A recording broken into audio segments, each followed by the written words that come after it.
Our trip to Murtle Lake started just like everybody else's. A 23-kilometer drive down narrow and windy gravel road, and a 2.5-kilometer portage from the parking lot to the boat launch at the lagoon.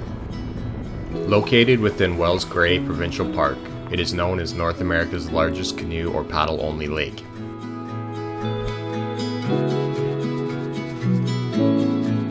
The west and north arms are around 20 kilometers long, and the lake averages 3 kilometers wide. After loading up all our gear and canoe onto our cart, we made our way down the trail towards the lagoon.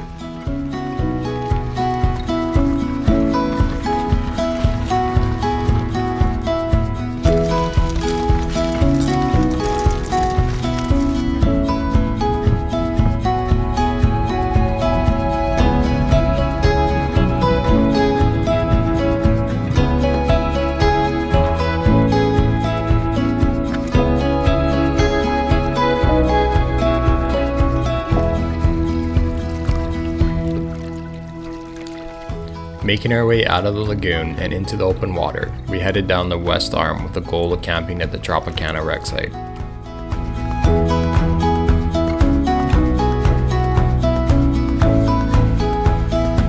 With a name like Tropicana, we had hoped for the best. The beautiful sandy beach site certainly didn't disappoint.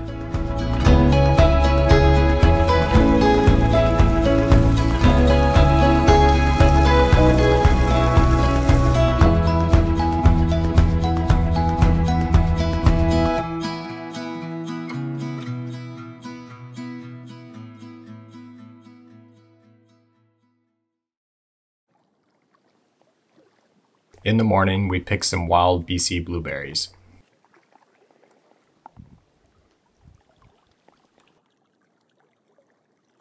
We decided that we would stay a second night on the beach at Tropicana.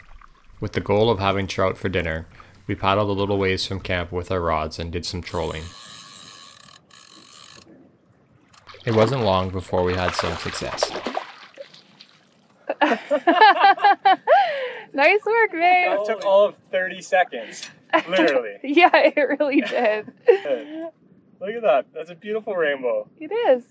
That's dinner. Dinner. What do we do? Like, are we done fishing then? Well, we just got out here.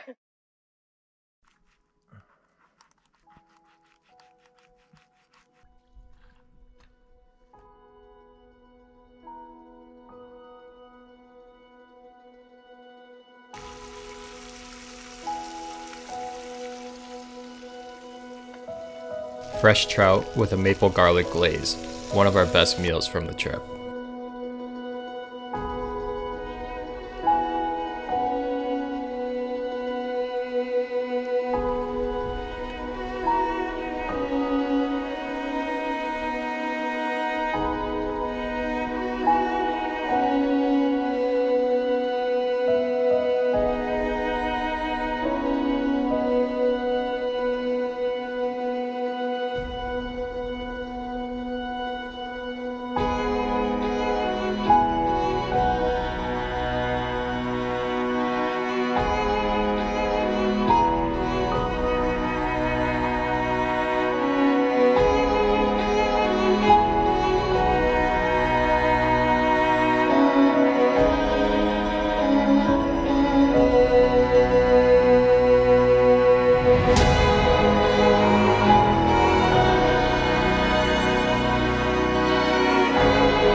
We paddled over to Diamond Lagoon to check out the old cabin.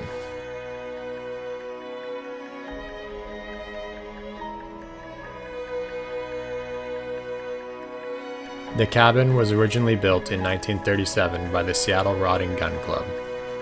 Building improvements, including a new roof, were made in 2001 in memory of Harold McWilliams. Harold was the first head of the Reforestation Division of the BC Forest Service and also served as Director and Deputy Minister of Parks, Recreation and Conservation. The Murtle Lake area was apparently one of Harold's favorite places.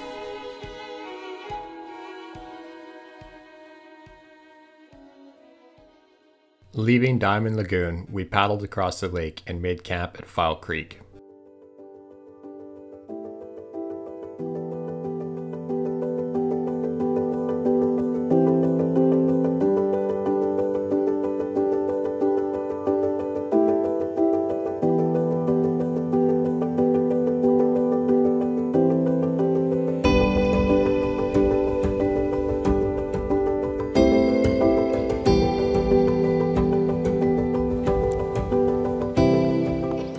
Later in the afternoon, we paddled back across the lake towards Diamond Lagoon and the trailhead from McDougall Falls. The 4.5 kilometer hike takes you through beautiful old growth cedars next to the river.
With the sun setting, we made our way back to our camp at Fowl Creek.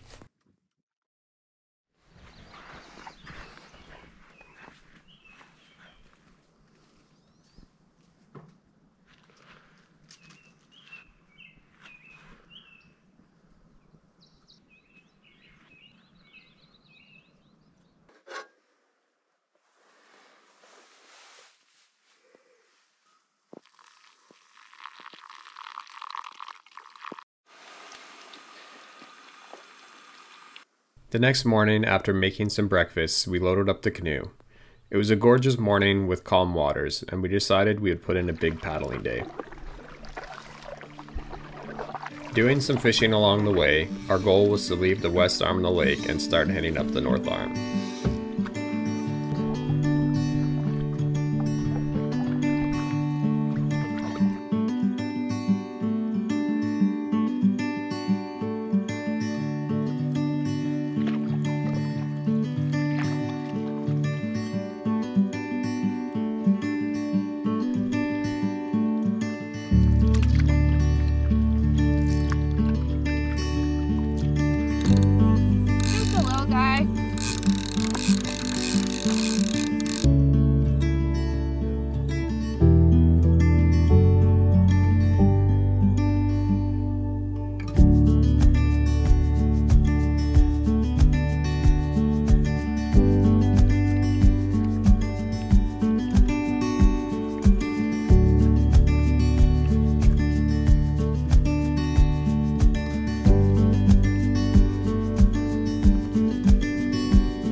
We caught a few small trout before Chantal landed one of the biggest rainbow trout I've ever seen.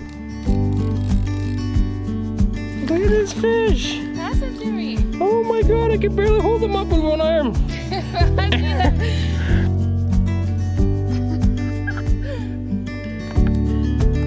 Wow. Look at this guy. You're a beauty. Look at this guy. Woo!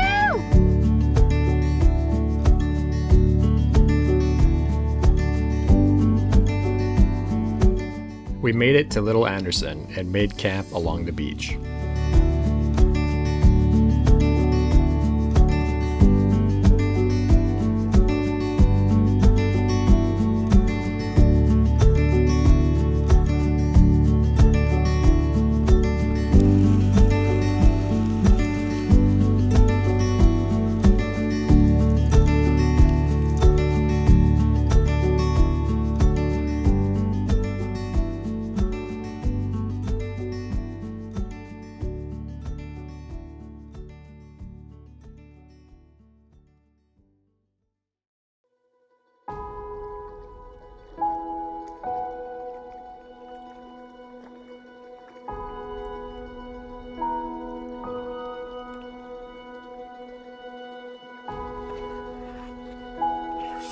I'm gonna put some blueberries in.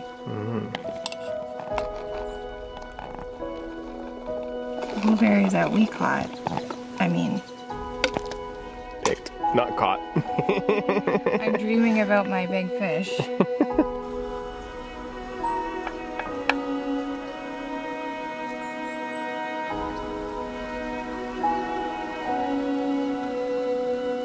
Wild BC blueberries, maple syrup, and some back bacon. Can it get any more Canadian?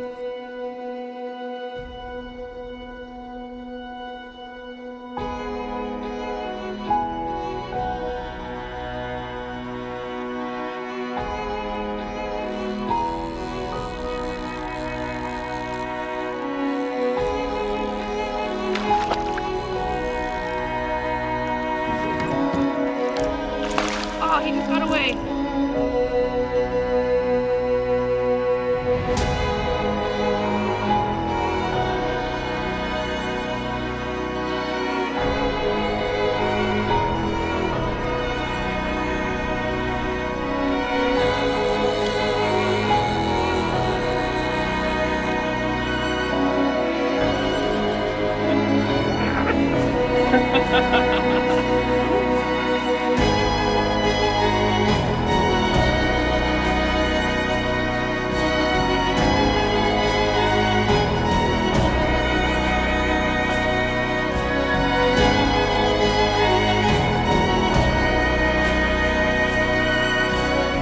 We stopped in at Eagle Point Wreck Site. As the site was already occupied, we decided to keep paddling to the very north end of the lake.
We saw lots of animal tracks on the beach, including moose, wolf, and bear.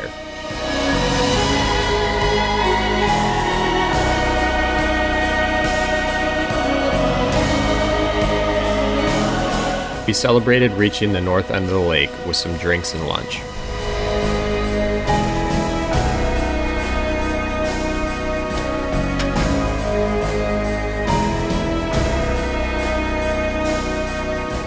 Later in the evening, with the sun setting, we took a paddle around the mouth of Murtle River.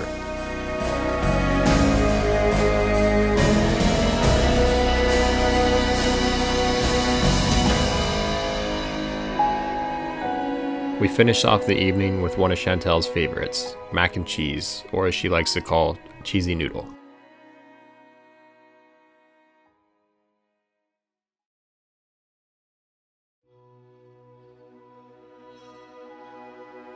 Waking up to another gorgeous morning, we got on the water early to beat any potential wind.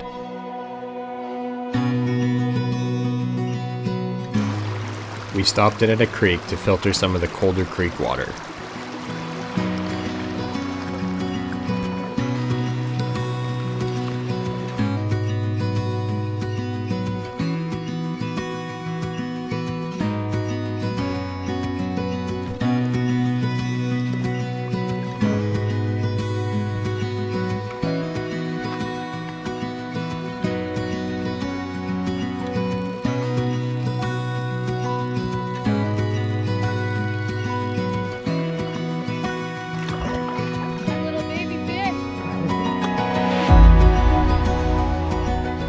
We made our way back towards the start of the North Arm and made camp at a beautiful spot at Straight Creek.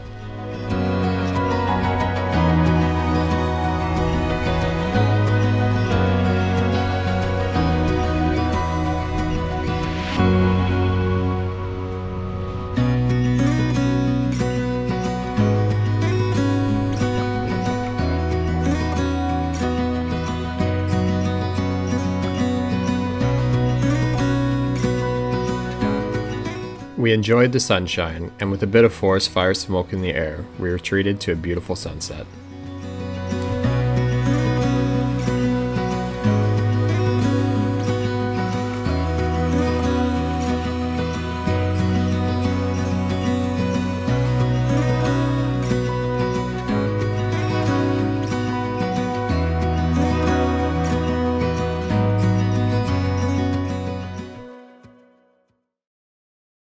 In the morning, we paddled a short distance down the beach to the trailhead for Wavy Range.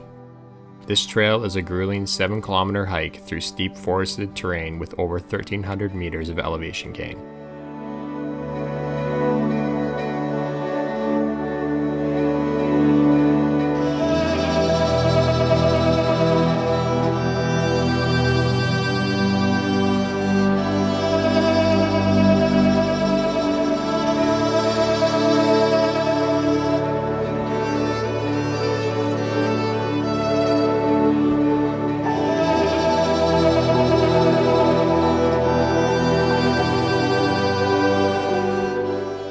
The old-growth forests at the bottom are spectacular, and the hike is worth the grind to the top once the forest opens up into an alpine meadow with 360-degree mountain and lake views.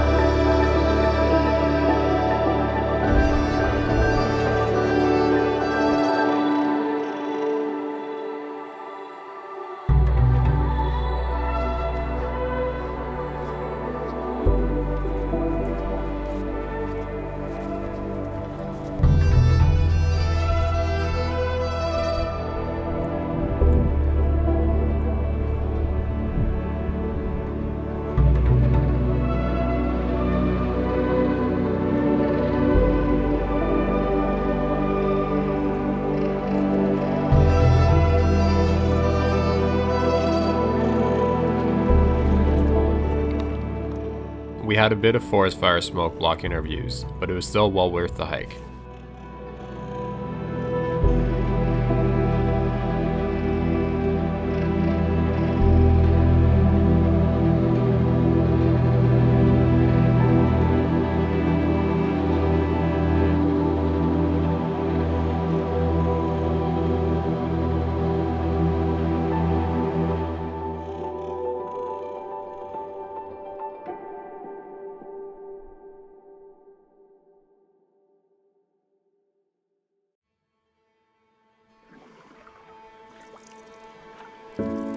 Coming off the mountain and a short paddle back to camp.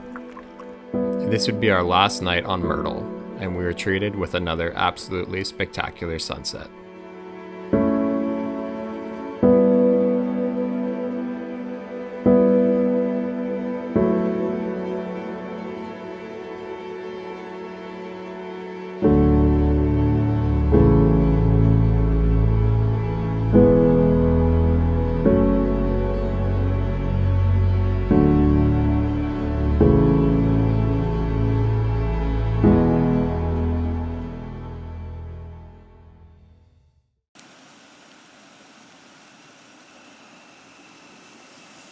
Waking up in the morning, we savored one last taste of those fresh picked berries. We had quite honestly been super lucky with our weather during this trip, but this morning we were in for quite the surprise. We needed to head for home, so we pushed off in less than ideal weather. We would quickly be reminded on just how big of a lake this is, and that Mother Nature is in control, not us. This is the roughest we've ever been paddling then with a fully loaded canoe.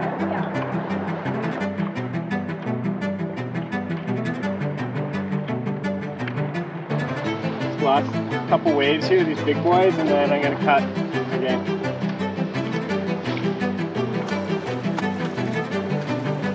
Okay, we're cutting hard, paddle hard. Trying to keep the canoe headed in the direction we wanted, while also trying to keep the waves at a 45-degree angle to our boat, proved to be quite the challenge.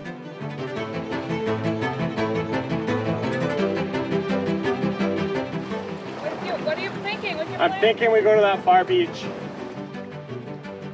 We went back and forth a few times on what we thought we should do. Ultimately, we decided that the waves and the wind were too much for our boat, and the safest thing we could do was try and beach the canoe and wait out the storm.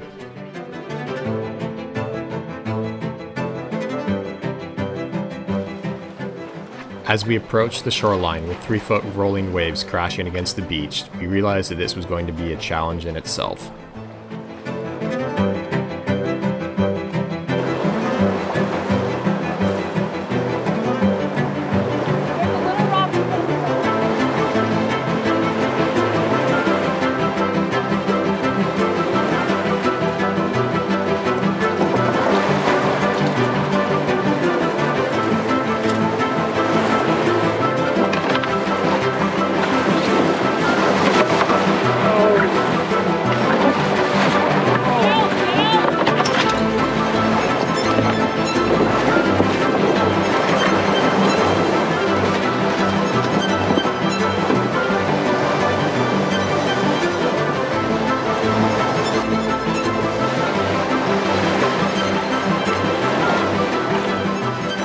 Well, that was fun.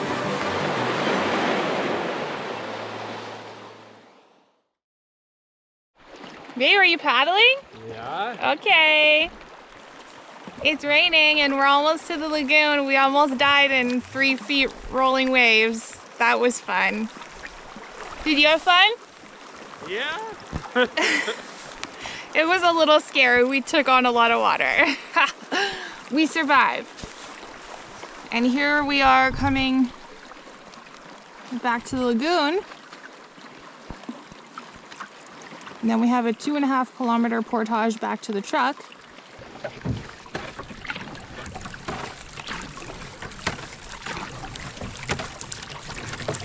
After reaching the boat launch at the lagoon, all that was left was the 2.5 kilometer mostly uphill portage back to the parking lot. We brought with us a lot of heavy luxury camping items during this trip, like our 2-burner stove and cooler.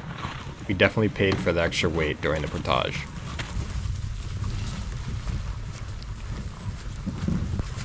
Soaking wet from sweat and with a dry change of clothes waiting for us in the truck, we ditched our rain gear. We stopped to catch our breath, and after spending a week in the backcountry, we started daydreaming about all of the comfort foods that'd be available to us on our drive home. I want Dairy Queen.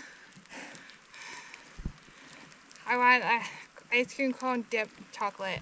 Yeah. I want Billy. You said we could. I'm not gonna lie, ice cream's not the most appealing thing to me right now. What is? Considering I'm dripping wet. What is appealing to you? a burger, Burger Triple sounds O's good. breakfast, That sounds good. a milkshake. A&W onion rings with extra seasoning. I'll take a mama burger with cheese, Yeah. onion rings, extra seasoning, and root beer, That sounds pretty good to me. and then Dairy Queen. And then Dairy Queen. Yeah. Okay. Whew. Okay, are we Okay, but ready? I think we're almost there because I remember this grate. Okay.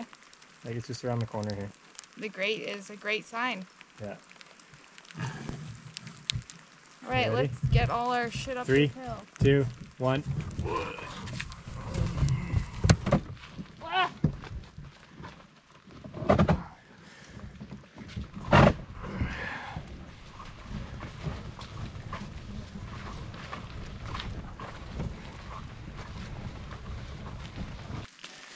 Almost there. How come I don't remember this hill? Because we were going down it. I think it just comes like this and then it goes like that and then it's out. Oh, yeah? Yeah. It's easy as that. No. Just like this and that. Do you think at A&W will we pop up in the parking lot when we get there? You never know. They may have heard that there's some desperate Murtle Lake paddlers.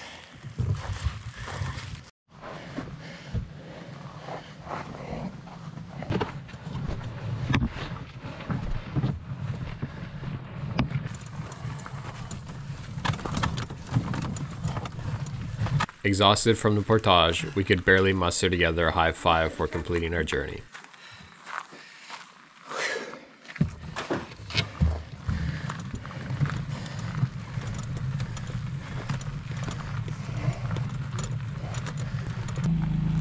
With the truck loaded up, we were on our way home, with a stop at the nearest A&W and Dairy Queen restaurant, I guess.